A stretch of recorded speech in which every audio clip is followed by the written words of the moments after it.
ছাগলের একটি ছোট বাচ্চা। মন দিয়ে শুনবেন সবাই। সে বনের মধ্যে হারিয়ে গিয়েছে। হঠাৎ সে বনের মধ্যে কি হয়েছে মা? হারিয়ে গিয়েছে। বনের মধ্যে সে হাঁটতে লাগলো।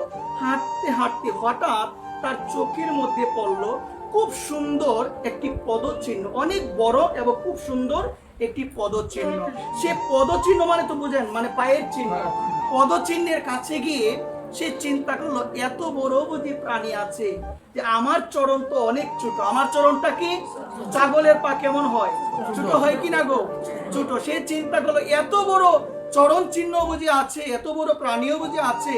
সে চরণ চিহ্নের নিকট বসে রইল এবং মনে মনে ভাবলো এটা কার চরণ চিহ্ন হতে পারে? এটা কার চরণ চিহ্ন হতে পারে? এই রূপক একটি গল্প, এটি শুধুমাত্র শিক্ষার জন্য। এটি কার চরণ চিহ্ন হতে পারে? তো বনের মধ্যে স্বাভাবিকভাবে আমরা দেখতে পাই যারা নিরীহ প্রাণী তাদেরকে আক্রমণ করে কে? কারা করে? যারা শক্তিমান। এটা কি বনের মধ্যে হয় না? বর্তমান জগতের মধ্যেও হয়। নিরীহদের উপর আক্রমণ হয় না? হয় কিনা? হয়। যারা নিরীহ হয় তাদের প্রতি দেখবেন যারা বলবান তারা অত্যাচার, নিষ্ঠুর আচরণ তারা এগুলো তারা করে। তাহলে বনের মধ্যে তদ্রূপ দেখবেন কি করে গো? হরিণকে ধরে না নিরীহ পেয়ে, কিন্তু ভগবান কিন্তু হরিণের একটা শক্তি দিয়েছে। হরিণ কিন্তু অনেক দৌড়ায়, অনেক ঘন্টায় অনেক দৌড়ায়, কিন্তু হরিণ পিছে পড়ে যায় একটা কারণ, পিছনের দিকে বারবার তাকায়। পিছনের দিকে বারবার তাকায়, এই জন্য হরিণটা পিছনে পড়ে যায় এবং ধরে ফেলে কে? সিংহ ধরে ফেলে। ঠিক তদ্রূপ আমাদের জীবনটা ওই হরিণ থেকে শিক্ষা নেওয়া উচিত। হরিণকে ভগবান এত শক্তি দিয়েছে, সে দৌড়াতে পারে, এমন ধরনের দৌড়াতে পারে, কিন্তু সে হেরে যায় শুধুমাত্র বারংবার পিছনের দিকে দৃষ্টি দেওয়ার জন্য। আমাদের জীবনে তদ্রূপ অতীতে কি হয়েছে সেটার দিকে না তাকিয়ে বর্তমান জীবনটা যেন সুন্দর হয়, গৌর গোবিন্দের চরণে, বৈষ্ণবের চরণে যেন আমরা মনপ্রাণ সমর্পণ। ছাগল বসে বসে চিন্তা করলো, হঠাৎ একটা শিয়াল এসেছে। শিয়াল তো তাকে শিকার করবে। শিয়াল বলছে আমি তোমাকে এখন ধরে কে নিব। বলছে তুই আমাকে ধরে কে নিবি? তুই কি জানিস আমি কার লোক? তুই কি জানিস আমি কার লোক? ওই দেখ চরণ চিহ্ন, দেখ ওই চরণ চিহ্ন যার, আমি হলাম তার। চরণ চিহ্নটা হলো সিংহের। কার গো? সিংহের। বলছে তুই আমাকে খাবি? তুই আমাকে কখনোই খেতে পারবি না। ওই চরণ চিহ্নটা দেখ, ওই চরণ চিহ্ন যে, সে হলো আমার প্রভু। সে আমার কে? প্রভু। সে চিন্তা করলো, বাপরে এটা তো সিংহের লোক, আমি তো তাকে গ্রহণ করতে পারবো না। চলে গেল। একটু পরে আবার আসলো হাইনা। হাইনা নাম শুনেছেন? একটা প্রাণী, অনেক হিংস্র প্রাণী হাইনা। এটা বনের মধ্যে থাকে। হাইনা এসেছে। হাইনাও কিন্তু শিকার করে। সে যখন শিকার করবে, সে বলছেন তুমি আমাকে খেতে পারবে না। বলছে কেন খেতে পারবো না? বলছে আমাকে এই জন্য খেতে পারবে না, ওই যে চরণ চিহ্নটা দেখতে পাচ্ছ, ওই চরণ চিহ্নটা যার, ও হলো আমার। হাইনা দেখলো এই চরণ চিহ্ন কার গো? সিংহ তো হলো রাজা, সিংহের সঙ্গে কি পারা যায়? পারা যায় না। সেও চলে গেল।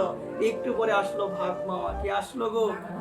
বাঘ মামা বললো এখন তোমাকে বিচ হুঙ্কার দিয়েছে, তোমাকে আমি গ্রাস করে নিব। বলছেন আমাকে তুমি খেতে পারবে না, এই চরণ চিহ্ন যার, আমি হলাম তার, আমি তার লোক, আমাকে খেতে পারবে না। তো বাঘ মামা তদ্রূপ দেখলো এটা সিংহের চরণ চিহ্ন, তাকে আমি ধরতে পারবো। চলে গেল।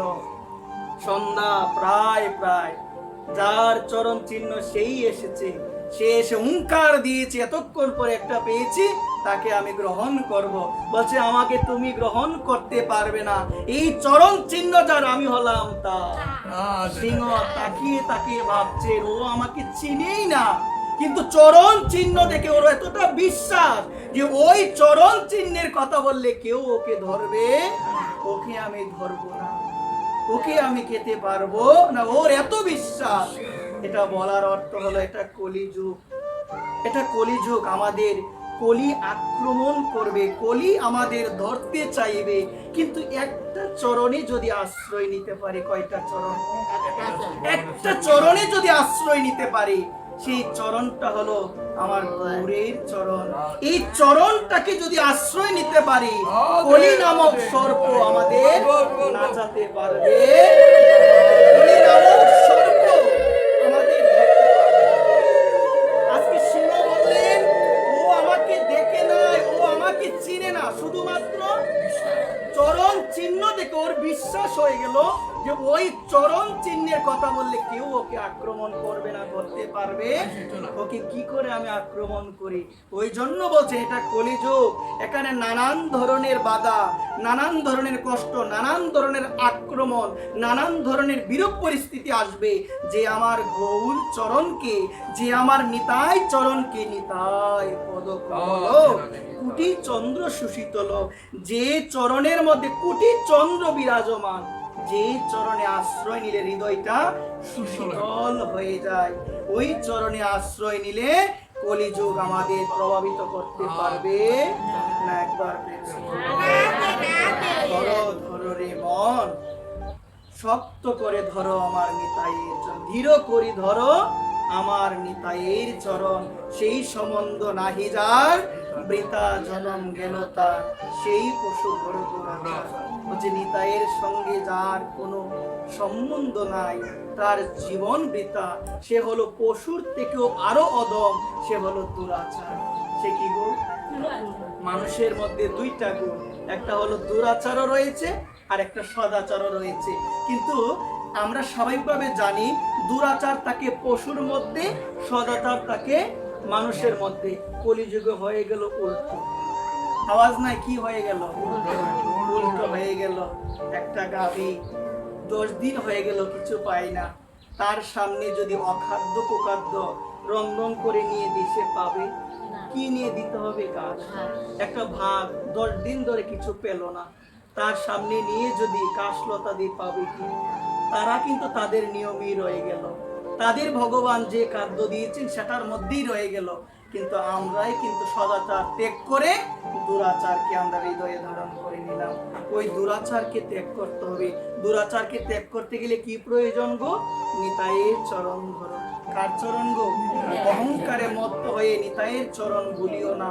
অহংকারে মত্ত হয়ে আমার গৌরের চরণ ভুলিও না, তাহলে জীবন তোমার বরবাদ হয়ে যাবে, জীবন তোমার একদম নষ্ট হয়ে যাবে।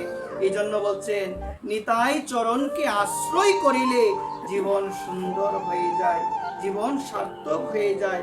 এই জন্য সকল মায়েদের চরণে নিবেদন থাকবে, নিতাইয়ের করুণা হবে, আমি ব্রজে রাধা কৃষ্ণ পাবো।